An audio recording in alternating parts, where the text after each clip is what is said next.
Ever since I was born, I was always into cars. There was never a time in my life that I wasn't interested in cars because it seems like no matter what, I always wanted something to do with cars. When I was super young, my parents got me model cars for my birthday, for Christmas, just as a gift. And every single time I got a model car, I would take the tires off of them. And my parents, they're not really interested in cars. They just see it as a form of transportation, which is totally fair. But to me, it's a lot more than that. And I mean, I was like 3 years old taking the tires off of all of these model cars, and my parents never understood why, because all the model cars I had didn't have tires on them. So what my parents started doing was gluing the tires onto these model cars, because I just kept taking them off, and eventually got to the point where my mom said, hey, we need to just leave these tires on and just play with the cars as you should. Stop trying to take them apart. Looking back, I was just interested in how they worked, and I wanted to see kind of what the mechanism was like, kind of how to take it apart and then put it back together, because that's just what I was always interested in. Fast forward to about when I was 12 years old, I was always washing my mom's car, and I was always playing with toy cars in terms of like remote control cars, model cars, like die-cast cars. That was something I was always interested in. And it got to a point where I was washing my mom's car so much, like every single week, that she said, like, my car's clean, like you don't need to keep washing it. I appreciate it, I love you for doing that, but it's not something that I really need anymore. So she said, why don't you make videos on this and kind of show people, like, you seem to know a lot about how to wash a car, why don't you make videos on it?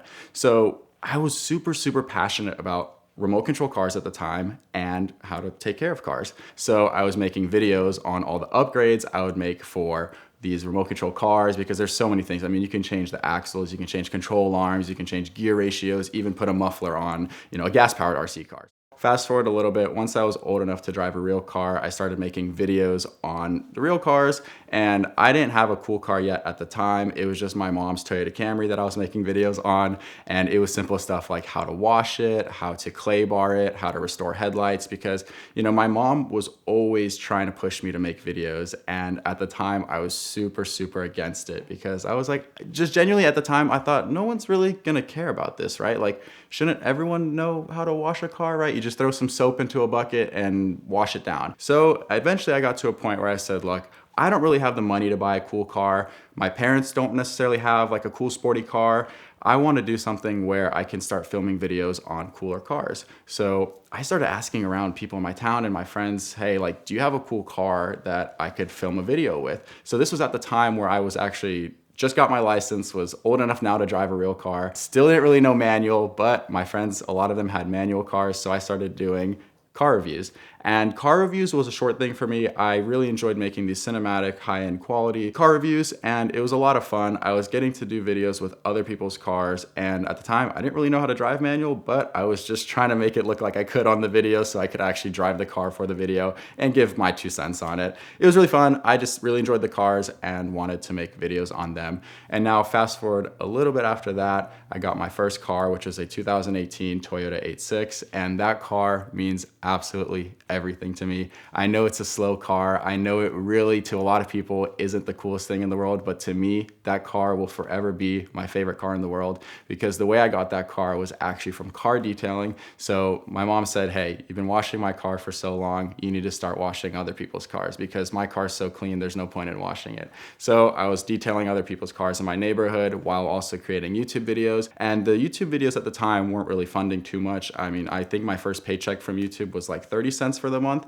but it actually meant a lot to me, because that said, wait, I'm getting paid from this. This is like really cool. This is actually real. Like, you can actually make money off of YouTube, even though it's only 30 cents. Fast forward, I've been doing a lot of stuff with the car, showing people, hey, look, I'm just a kid at home working on my car, and I'm having fun with it, and I'm really enjoying it. The one moment in my YouTube channel where I noticed, hey, this actually might work, is when I started doing interviews. So I started asking people, what would you rate your car on a scale of 1 through 10? And that one question really showed me a lot about what I can do with YouTube videos, on Instagram, TikTok, Snapchat, every single platform, because this is such an engagement. And I love the idea of sort of having like a host position where I can ask people about their car.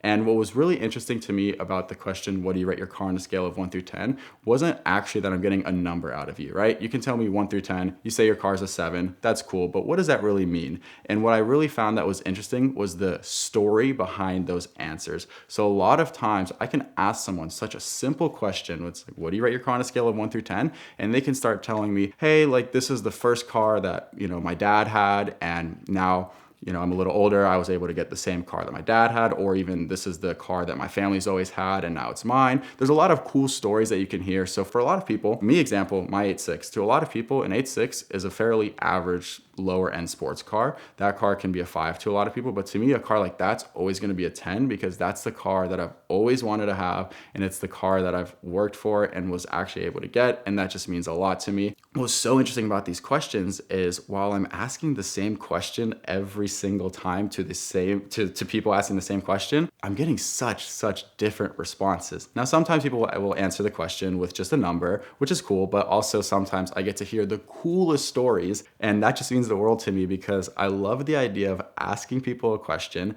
and then getting to hear kind of how they feel about the car, what it's brought to them, what kind of enjoyment they've had, because at the end of the day, the thesis about this is that people all love and share the same passion for cars, and that's the similarity. And I think that was what became so cool to me about interviews, is because I could go around to a show and I could ask hundreds of people what they rate their car, and I could hear stories that range from here to here, and it was just the coolest thing ever. And to this day, I've done over 300 episodes of the Rate Your Car series, which equates to like over 2,000 interviews, which is crazy because of how many people I've gotten to meet and how many people I've gotten to interview and just really hear their story, which I think is the coolest thing. And that brings me to my next topic of how I was able to buy my next dream car based off of just one question, and that was my 2023 GR Corolla.